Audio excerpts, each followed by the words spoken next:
Hi, everyone. This is Matt Bach. I'm the director of the triathlon business at UCAN, and I'm here and I'm thrilled to introduce to you Hunter Allen. Hunter Allen is a former pro cyclist, co-founder of TrainingPeaks WKO, founder of Peaks Coaching Group. Really, he's a legend in the cycling coaching space. Really honored to have him on the show today to talk to you about power, about his background in sport, about how he uses UCAN. So, Hunter, hello, welcome. Hey Matt, thanks for having me on. I'm really excited to be here and been looking forward to this for a while because UCAN, as you know, and not maybe we're letting everybody else know, this has been one of my favorite sports nutrition advancements in a long time, and I'm a huge fan. So I'm really excited to be partner with you guys. Yeah, I was really excited to meet you at Race Mania back in Boston in March. Just came up to your tent. I noticed you were there. I was like, oh, Hunter Allen. I was like, I know that guy. He's like, I've never met him before, but he, like, everybody knows his name, right? So I was like, I got to go over there and at least introduce myself and say hello and, ask him if he's heard of the brand. And then, of course, I ask you, have you heard of UCAN? You're like, yeah, I'm like a huge fan. I use it all the time. I'm like, I bring it to my camps. And I was like, just my eyes bugged out. So I was like so excited that you're already such a big fan of it. So I'm glad we got to connect there and you're working together a little bit more now. So how did you get started? Let's take it back a bit about your background. Like, how did you get started in sport generally? And was cycling kind of the first thing that you started in your childhood, or where did that all come from? Right. Yeah. No. It really was. I mean, cycling has just kind of woven this thread through my entire life forever. And I remember being, my next door neighbors when I was a little kid had motorcycles, and I really wanted a motorcycle. And my parents were like, "No, you can't have a motorcycle." And I said, "Well, what about one of those little BMX bikes? Can I have one of those?" And they're like, "Yeah, that's cool. We'll get you one of those." So that's really how it started. And then I drugged them to a bunch of BMX races and raced BMX all the way till I went to college till I was 18, and really loved BMX riding and cycling, and then got to college and realized, like, a good friend of mine, my best friend in college, he was a mountain biker, and he's like, "Man, you got amazing skills on the bike. You should go mountain biking with me." And so we started mountain biking, and I didn't have that cardiovascular system, but I had all the technical skills at the time. And so I started to develop that, and then that was in the late 80s, and the collegiate cycling just got started. And so we bought road bikes and we started racing on the road, and we're like, "Man, this is super fun." So Go a lot faster on the road. a lot faster on the road. It's totally awesome. And during that time too, that was before there were like any rules or whatever. I mean, we would win money in the collegiate races, and then we'd do like the Cat 4 and Cat 3 races after that, and we win money there. And we're like, "This is great, man! We're winning money racing our bikes. This is awesome." So Your yeah, hobby's all of a sudden something that's paying off. That's cool. And what's really interesting that you just said was that you started in BMX. So, I mean, your handling skills must have been incredible right from the get-go. Like, you were almost working on your handling before you were even working on your fitness. And that's kind of the other way around for most people. Most people kind of, they were runners, they were swimmers, and they get introduced to cycling, and they've already had some development of their aerobic system, and then they come in and they have no idea how to handle a bike at first. So they kind of learn it the opposite direction. But you came in right in. BMX, boom, I've done a little bit of that in myself when I was a kid. I begged my parents to get me a BMX bike, and we had a local BMX track that we'd go around, and I was never very good at it, but I was like, I'd feel like I was 8 feet in the air, but I'd look at the video and it was like 6 inches. yeah, totally. It was always about racing for you though, right? Because BMX, like, I mean, sometimes they're doing tricks and stuff, but for you, it was more about racing along the BMX track, even then. Yeah, absolutely. And that was my passion, was just to go racing, to go to the tracks and hit all the jumps and race and compete. And I mean, that was really fun. I mean, we had the practice gates in the backyard, so I could do practice starts all the time, and built a little track so that we could practice jumps. And I mean, it was super fun. I mean, really passionate. And it was very interesting because, once I started really road cycling, I realized that, well, I'm a pretty good sprinter. Like, I have a good amount of fast twitch muscle fibers, but I really am better at endurance. I definitely have a bigger aerobic engine. So it was kind of this thing. It was like, wow, this is really interesting. I love BMX because of what it was, but not really understanding the exercise physiology of it. Like, oh, the best guys are just these massive pure sprinters. And that's why, I mean, I like won one national and a couple state championships or anything, but I just never was that pure sprinter. And so once I got to be on the road, I was like, well, man, I've got this pretty sizable lung capacity and good heart, and I've got great endurance. And then, my sprint from the background of BMX was so good that I could just out sprint everybody all the way up to, like Cat 2 categories. And then all of a sudden, then you got guys who are super fit and you're really amazing sprinters. So, but yeah, it was kind of a neat revelation there once I started doing endurance sports. Hmm. And so you mentioned you were racing in college. Well, where did you go to college? Where did you race? And then how did that lead to racing professionally? What were Yeah, the years after that? sure. I went to a small little school called Randolph-Macon College, just north of Richmond, Virginia, about 1,100 folks, and it was, I guess it was just kind of, I just got progressively better and moved from like a Cat 4 to Cat 2 within about a year, and then got to be a Cat 1. I guess the summer of my senior year, summer between junior and senior year, and then realized like, wow, I'm actually pretty decent at this sport. Maybe I have a shot at being a pro, I was very focused that senior year. I actually lived off of campus so that wasn't subjected to crazy parties, and I could sleep at night. And so I was just like, boom, study, eat, ride my bike, sleep, and that was it for senior year. And as the side benefit of that, I got like straight A's. Which was, oh wow. If I don't have all these distractions, I actually get good grades. This is great. Exactly. Well, that and sounds like you got incredibly fit and were able to kind of make the jump there then, right? Yeah, and that was 91. I graduated in 91. I moved out to California to Santa Cruz where my uncle lived, and lived with him that summer, and ended up winning 3 Pro 1-2s. I was still a Cat 1 and beat a bunch of pros and won those races. And then the following year, I ended up getting on a team in Spain, and so raced on an amateur team in San Sebastian, Spain, in the Basque Country. And that was amazing. I mean, the team was incredible. We had, 7 team cars. I lived in the team house. We had a full-time cook, a full-time massage therapist, mechanics. I mean, it was just like, it was incredible. The real pro European experience, even though we were still amateurs. It was like, wow, this team is a bigger budget and better than any of the pro teams in the U.S. at the time. And we had some incredible riders on our team as well. So that was an amazing experience to race all throughout Spain and a little bit of France in '92. And then came back in '93 and raced on the best team out of Baltimore, Maryland, which is now the Kelly Benefits team. And then got on the pro team the following year, and the Navigators team, which is no longer, but it was around for 10, 15 years, one of the longest pro teams for a long time. So that was, again, super fun. I mean, we raced all over the United States. At the time in the mid 90s, most of the races were really on the Eastern Seaboard, lots of criteriums, lots of money in those races. So we didn't really need to go to the West Coast at the time. And that was great because that suited me really well. Hmm. Yeah, fascinating. As I was growing up, I didn't really follow cycling too much through the '90s and everything, but I know, the Navigators, and, I've kind of followed at least towards the tail end of when the Navigators were around, a bit about them. So that's very cool.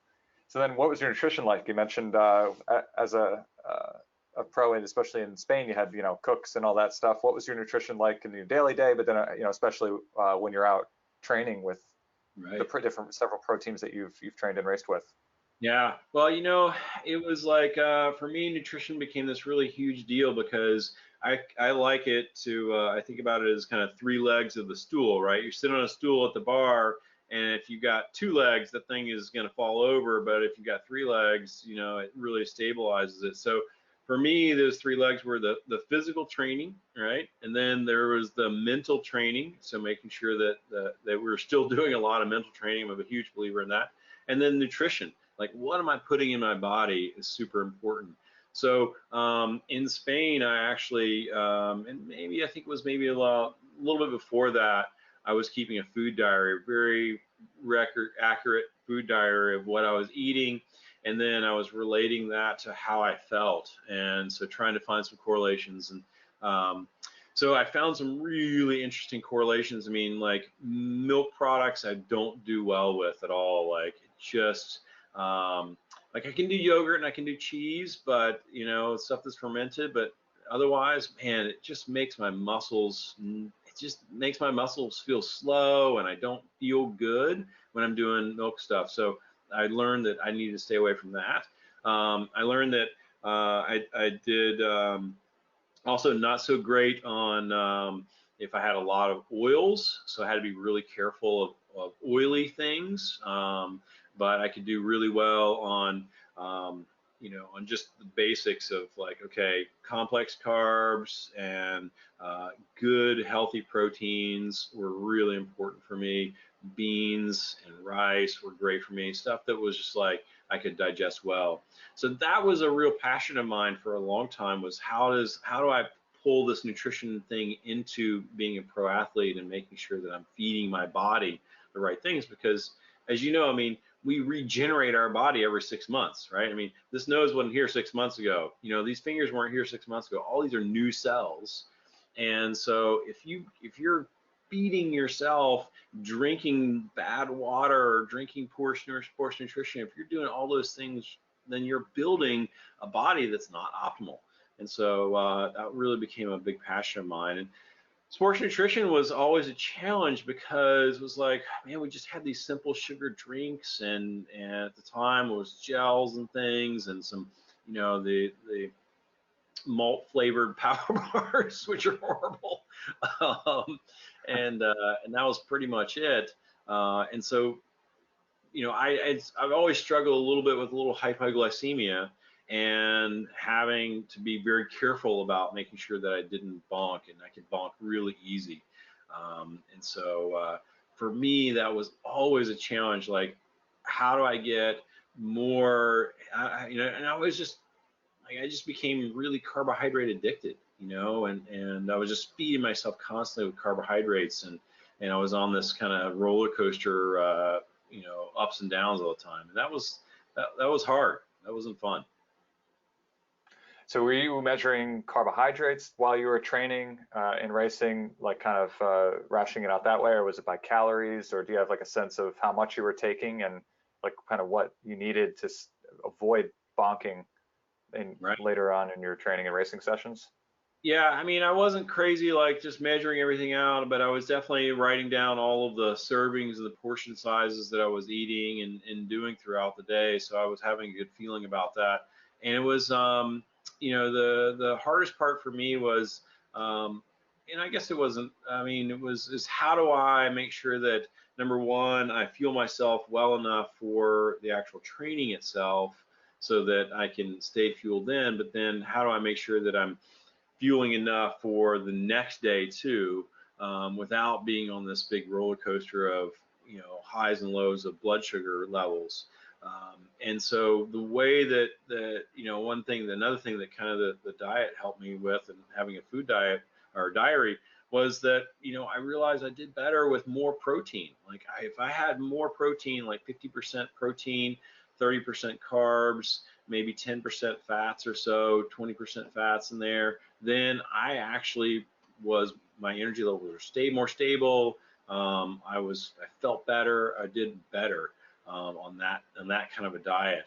But again, it's still, I think it was still this kind of real carbohydrate addicted endurance athlete, which, you know, man, I think a lot of people are like that in endurance sports now, and don't recognize it, don't really know that you are, until you start to examine, like, wow, you know, man, I do a ton of carbs all the time. I have carbs for breakfast, and then I do these breads and carbs for lunch, and then I'm doing, you know, whatever sports drinks and stuff, simple sugars and crazy things for that, and they're just running on carbs, and that's a, you know, that's a challenge, and not very good for your pancreas either.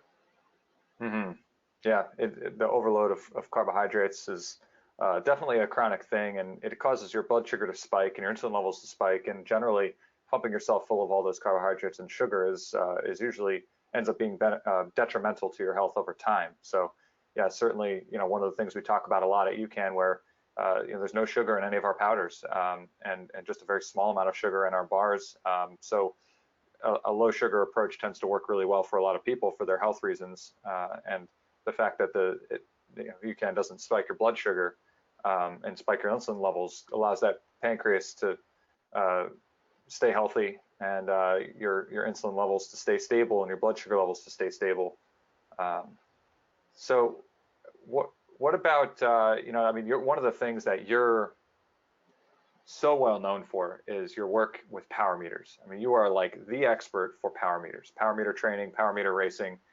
You wrote the book on power meters. I mean, we'll talk about that in a little bit, and we'll talk about UCAN a little bit more later too, about like how you use it and everything. But um, you know, you wrote the book on power meters. How did power end up entering the picture? Because we didn't always have power meters. I mean, I don't even know what the date is when they first came around. But how did that get into your life, and how did you become such a renowned expert who is literally teaching coaches about how to coach with a power meter all around the world? How did that happen for you?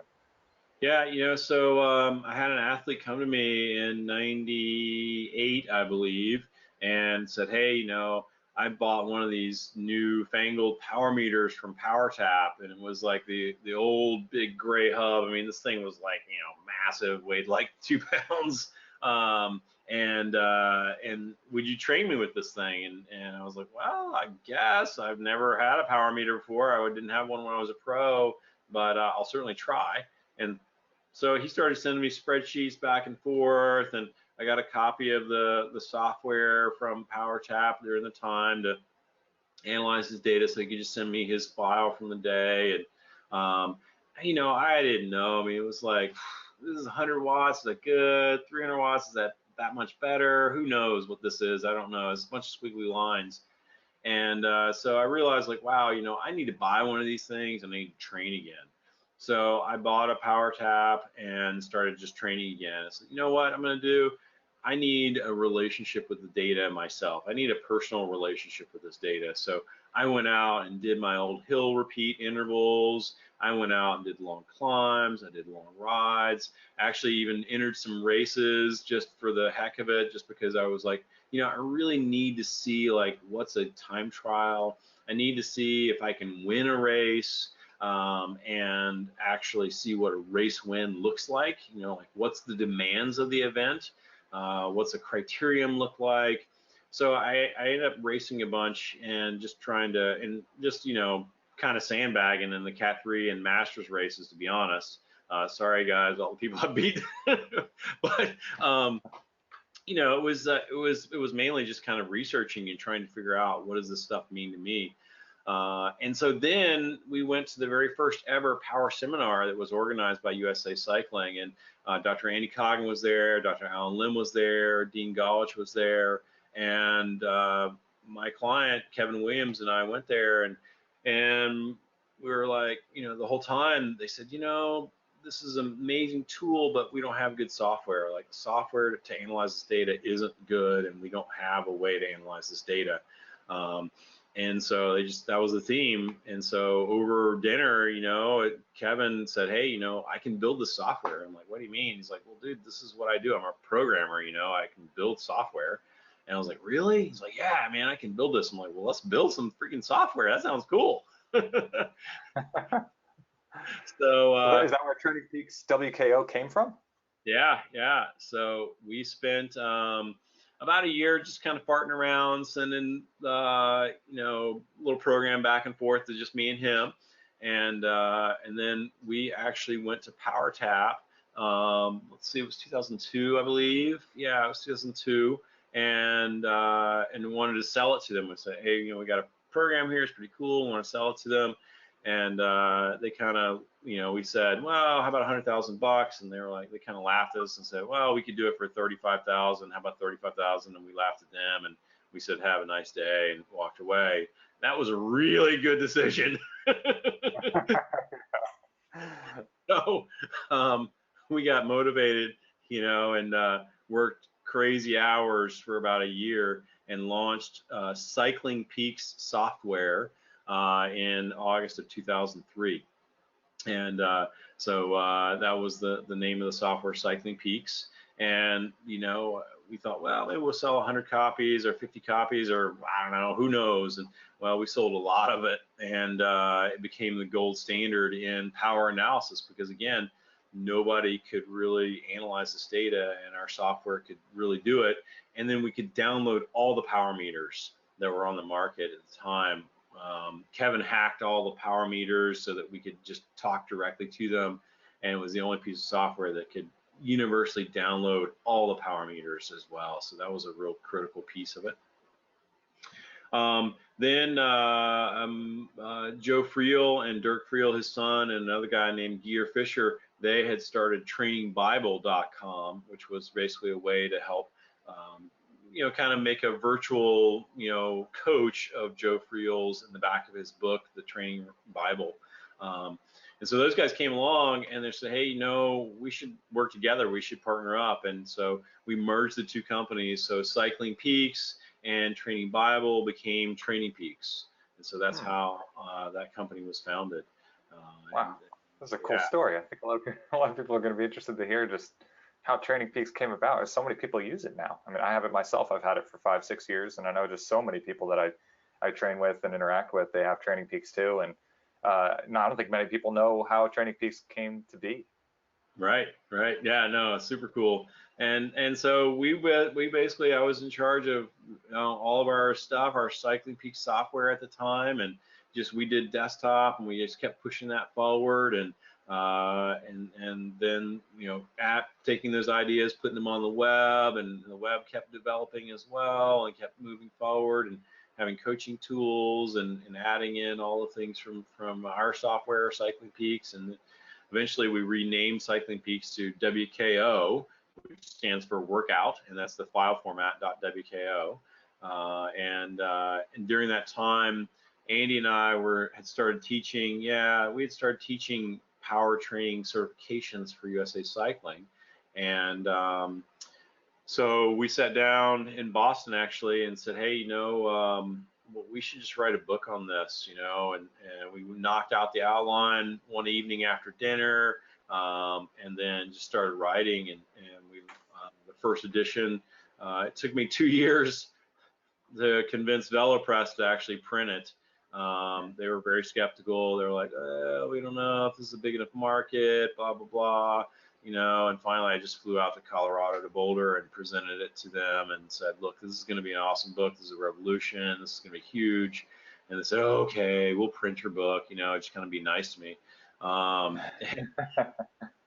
of course now it's like did they just start selling right off the shelves? Like the books, they had to do some new runs like crazy. They were just going like hotcakes, or what?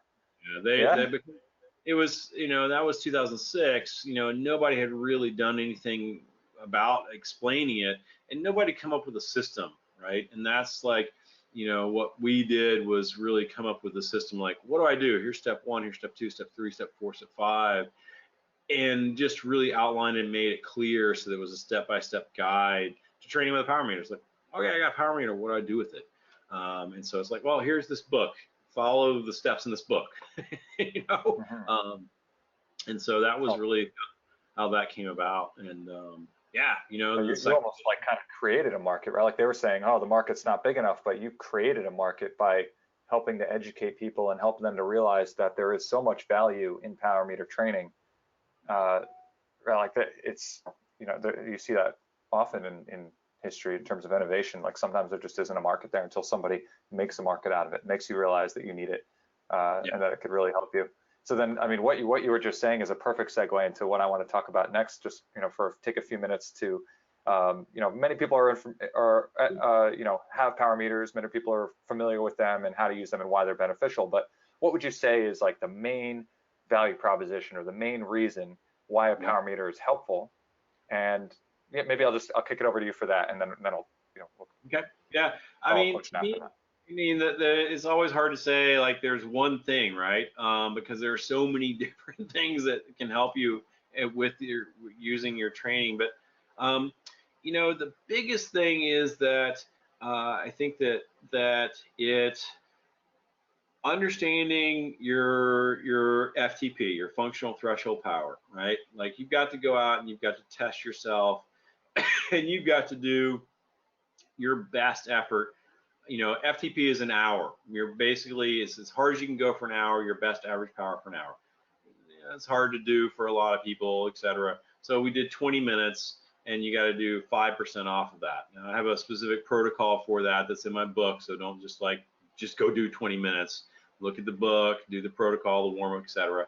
And then you can take 5% off of that, and that's pretty darn close to what your FTP will be. Once you know that, then that establishes, you know, Kyle came up with this genius, you know, training zone schema, and all built around the FTP. So once you've got the FTP dialed in, then you've got your training zones.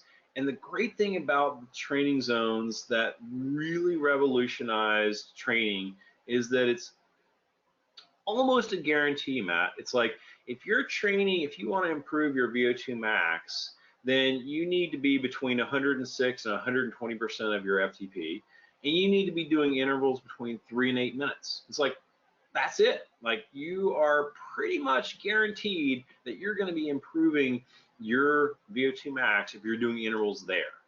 And that's something that we never had before. I mean, we didn't have that with heart rate monitors or rate of perceived exertion. You know, it's like, and those things are always, you know, I mean, heart rate could be fluctuating, it could be up and down, depending on how much caffeine you have, how much sleep you have, how hot it is, all these crazy things. And so you didn't really know, am I training in the right place? And am I improving the right energy system? And so that's, I think, the number one thing is that like, you know for certain that like I am going to improve if I train in these training zones using my FTP and doing the time that's required to create enough training stress to improve that zone.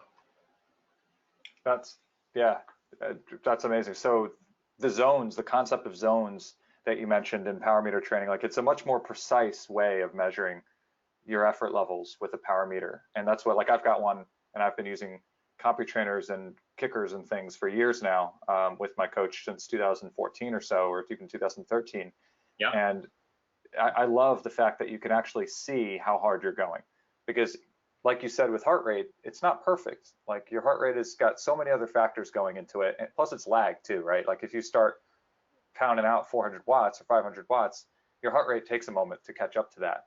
And it may not even get to a level where, like if you held that 500 watts for like a minute, then you know your heart rate would be through the roof almost, but it takes some time for you to get there. And yeah, I mean, some people are kind of familiar with heart rate training with running and with cycling, and they may use that, and it's good. Like there's a lot of benefits to that too, but like for me, I've found that power meter training has just been so much more beneficial because of these zones that are just that much more precise.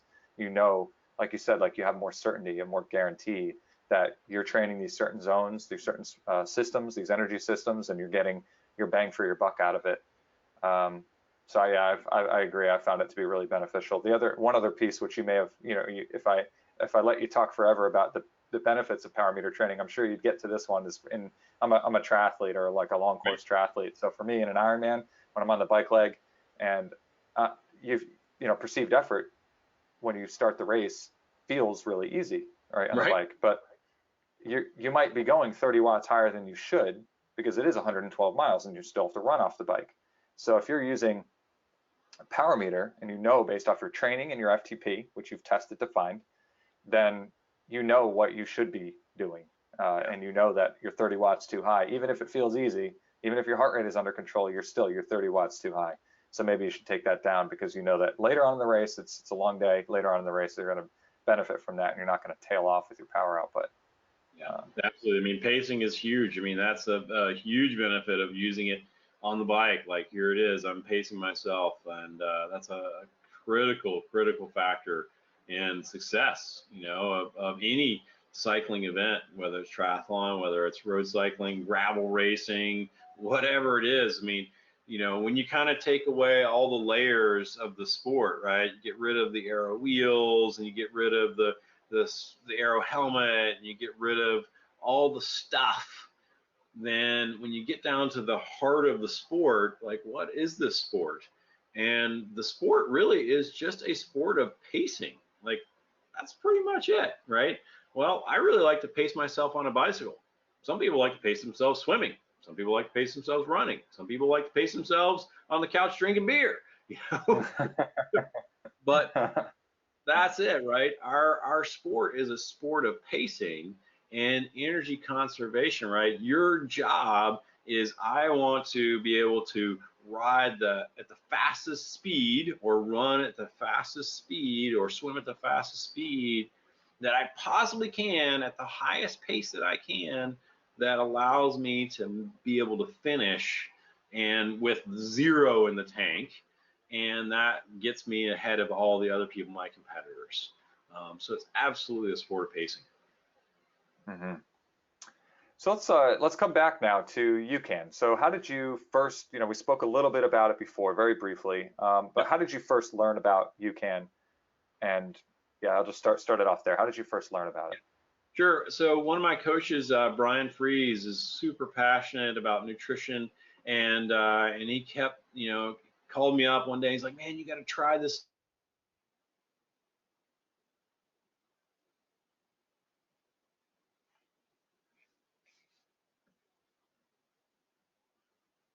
for you." So my coach Brian Fries, he just kept pestering me about UCAN and to try it. And so finally, I was out there. I was doing a little book tour slash camp out there, and he picked me up at the airport, and then he said, "Hey, I got this UCAN stuff. Let's just, let's go. We're gonna do this 2.5 hour mountain bike ride, and I want you just to eat UCAN and not do anything else." I'm like, "Dude, I haven't had lunch yet." He's like, "That's fine. It doesn't matter.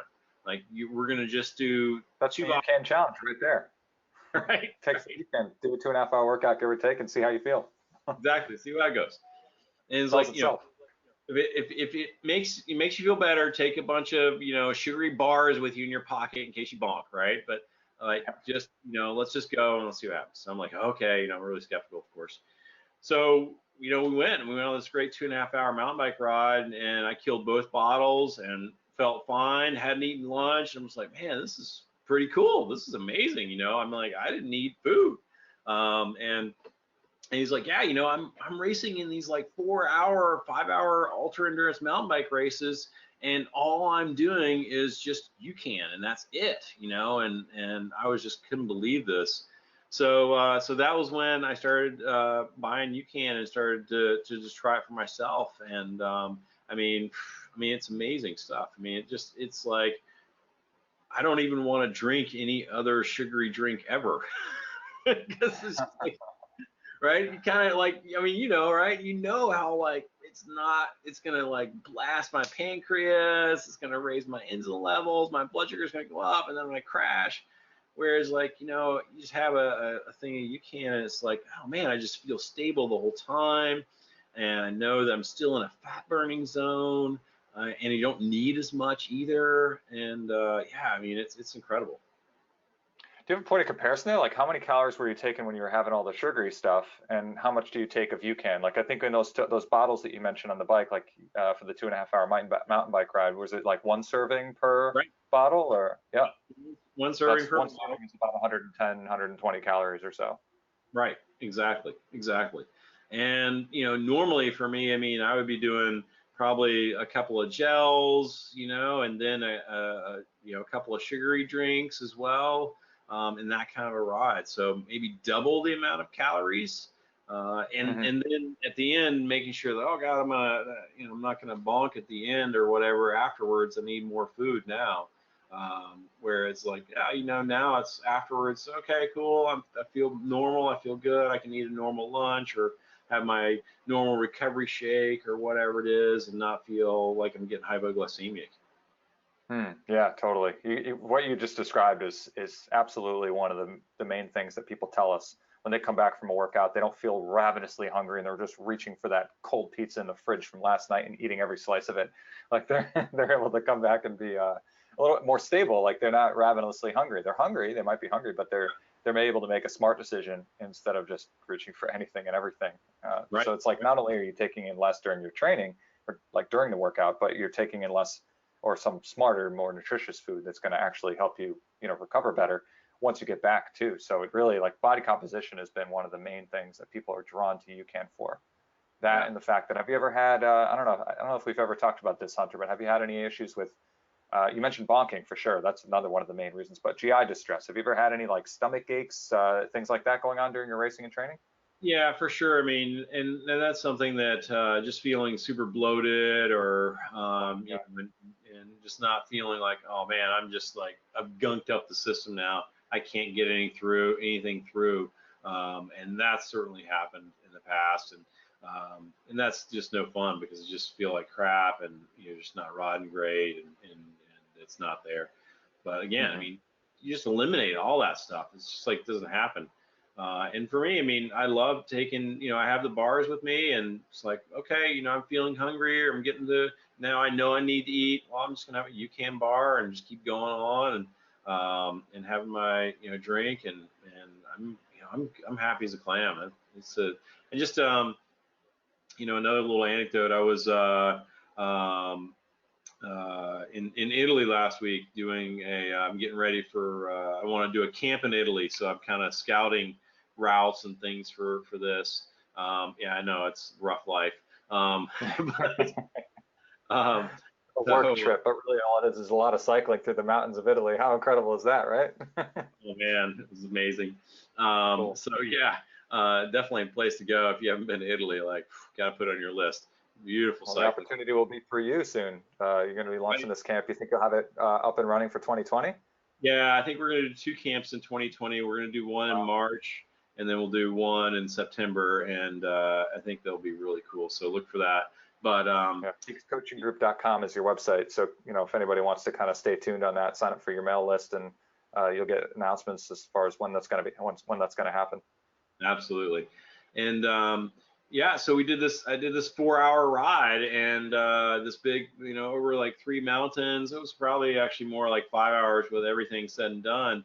And it was day 3 or 4 or something. So I'd already been, in kind of, burning a ton of calories, and my system was really, on fire at that point. I just took 2 bottles of UCAN and had like 3 bars with me, and that was it. And I mean, we went over seriously big mountains, like 45 minutes to an hour long type climbs. And, it was like, man, these are beautiful, beautiful places. And that's all I had, I mean, that was it, it was like, I didn't need any other food. I think I know I came back with 1 bar in my pocket. And, I had both bottles and 2 bars, and that was it for 4 or 5 hours of riding. And, Wow. What was in each bottle? Did you have one serving, two servings, more? 2 servings. I did two Two servings to servings in have each? the bigger, taller bottles because I wasn't Yeah. confident about when we could stop and get water. So I just took bigger Hmm. bottles and did 2 servings in each bottle, and Wow. Yeah. So that's, I'm just going to do the quick math here. We got 240 per bottle. That's 480 plus a couple bars. Each one's it's like high 100. So let's call it 200 each. That's 480 plus that's 680. Like, probably use like 850-ish calories, give or take. So that's 850 calories for how long? For almost 5 hours, you said, or 4.5 hours? Yeah, yeah, Yeah. Wow. So that's only like, 100 it's like 150 calories an hour max. right, So, right, yeah. right. And typically the recommendations are, 300-ish calories per hour. They're telling you to take a gel like every 20 minutes or sipping at sports drink, sugary sports drink over a long period of time constantly so that you're getting in like 300 calories an hour of the sugar. But for most people, that causes that GI distress that we were talking about, the bloating and the stomach aches. And then if you don't, then it causes the bonking. So it's for me, I had issues with that too. And that's why I switched over to UCAN and had so much more success with it. Just steadier energy, really easy on the stomach. Yeah, I What are totally. your favorite flavors? And which of the bars do you like the best? I tell you, I like. I have to be honest. I like the cinnamon one because it doesn't have the chocolate that melts. Yep, yep. Yeah, what Hunter was talking about it, we hear this, we try to warn everybody, like the chocolate and the chocolate peanut butter bars, they're delicious, but if you Yep. take them out when it's like 80 degrees out, they're just going to be a melty mess and nobody wants to deal with that. So have those when you're sitting at your desk and you want something that's tasty to get through your workday, or when it's cooler out. But if it's warmer, the cinnamon bars and the coffee bars work really well. I do really like the coffee bars, and I'm a total chocoholic too. So the chocolate peanut butter ones are awesome as Hmm. well. But I'm kind of like, okay, I need something that I can just boom do. Then I'll do the cinnamon bars just because I know that I'm not gonna get chocolate all over me, which isn't a bad thing necessarily because I do like chocolate. Nobody wants sticky fingers though. I hear you. Now, what about the powders? So our performance energy line, it comes in no protein, so it's SuperStarch, flavored SuperStarch, so an orange, cran raspberry, and lemon. And then we have vanilla and chocolate flavor. Those have protein added, the vanilla and the chocolate. So which ones do you typically use, and how do you use them? I'm the cran raspberry guy. I love that. It tastes Mhm. great. It's easy to drink, and I like that flavor. So I definitely enjoy that. And I mean, I put it in my bottle like this morning. I train in the mornings. I get up at 6 a.m. Boom, have a cup of coffee with a little medium chain triglyceride oil in there, a little ghee butter in there. Um, no breakfast, give me one serving of the cran raspberry in a bottle, take off, get out on the road. And I did FTP intervals this morning up the local mountain right behind my house, and just sipped on my UCAN drink, and came back, and had no problems, no big deal, felt fine. It had plenty of energy today. And afterwards, just got back to the house and made a little 2 egg omelet, and had another cup of coffee, and boom, came to work. And feel great right now, so no worries. Sweet, cool. All right, so we've got some discounts. You stuck around to the end, so here you go. If you want to try some, you can. Right off our website, Peaks Athlete is the code. You can slap that into our website as you're checking out. That's 15% off anything on the UCAN website. Also, you can buy Hunter's book, Training and Racing with a Power Meter, the third edition. You buy it from shoppeaks.com. That's Hunter's website where he sells the book, and use code PCG UCAN to receive 3 free packets of UCAN along with the book and free shipping. So buy the book, get three packets of UCAN and free shipping. Sounds like a bargain to me. Cool. Yep, So our absolutely. website is generationyoucan.com. I'll include that with any emails and follow-ups that you'll get with this. That's good. That's good. And the code for our website is all capitals, so PCG UCAN. And I can't remember if it's all capitals for Generation UCAN for you too.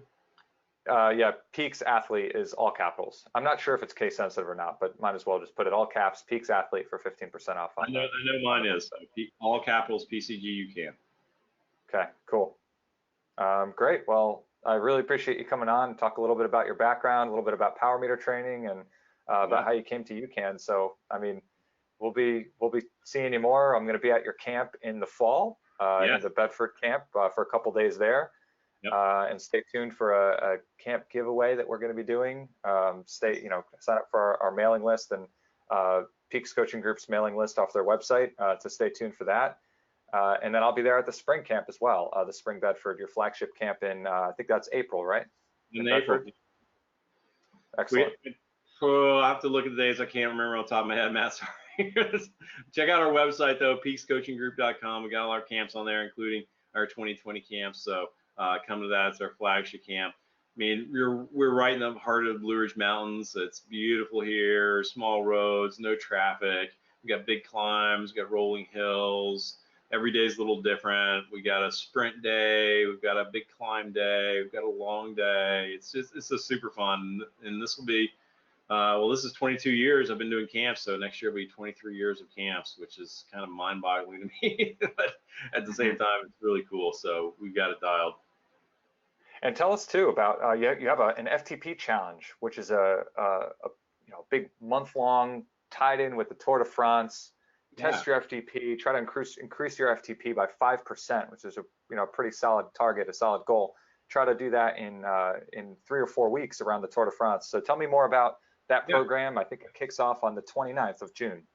it does. So on the 29th of June, we've got what we're calling the FTP challenge.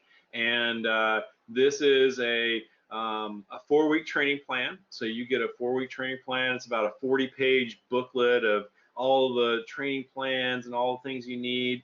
You get coaching. So Dr. Chris Myers is going to be the lead coach on this. He's coaching you through this. There's going to be group workouts on Zwift if you'd like to do those. Then we're going to have a special group where you can interact with Dr. Chris Myers. I'm going to jump in and out of that thing probably, on a daily basis as well. So we're your coaches for this 4 weeks, and the goal is to improve your FTP by 5% in the 4 weeks. So the first week is the week before the Tour de France starts, and we're going to do a test. So you got to understand where you are. So you're going to get ready for an FTP test, and then the stages of the Tour de France are our theme. So a flat day, maybe the workout's going to be like microbursts, like what's it going to be like to be in the peloton. Maybe you've got another flat day. We're going to do a breakaway attempt. We're going to maybe do some VO2 max type intervals or race winning intervals or things like that. We've got a mountain day. We're going to work on our sweet spot training and FTP on the mountain day. Time trial day. So each day is themed just like the actual stage of the Tour de France. Don't worry, we're going to have plenty of rest in there. It's not going to be 21 days of just like killing yourself. And of course, the workouts are only about an hour to hour and a half each, so not like anything. You're not doing 80 miles, 100 miles, 120 miles in a day. Exactly. So much more realistic for those with full-time jobs. Yeah. Exactly. And so, yeah, to me, it's like, this is a challenge, this is like a great thing to do. Like, can I improve my FTP by 5% in 4 weeks? And you know what? I think that we're going to see a lot of people improve their FTPs by 5%. It's going to be really fun, and I'm super excited about it. It should be really cool. Great. So where can they? So it's $99 for the program, for the month-long coaching program for the FTP challenge. And where can they get that? Is that at shoppeaks.com? You can do shoppeaks.com. That's right there. You can sign up there. There's more information on peakscoachinggroup.com. And we have a whole page of all the questions and FAQs on this and how it works and what do I do with my smart trainer and all this jazz. So I think that's probably go to peakscoachinggroup.com and check out that. And yeah, it's going to be a super fun. We've got a lot of people in it already. So it's time to jump in, see if you can improve your FTP by 5% in 4 weeks. Excellent.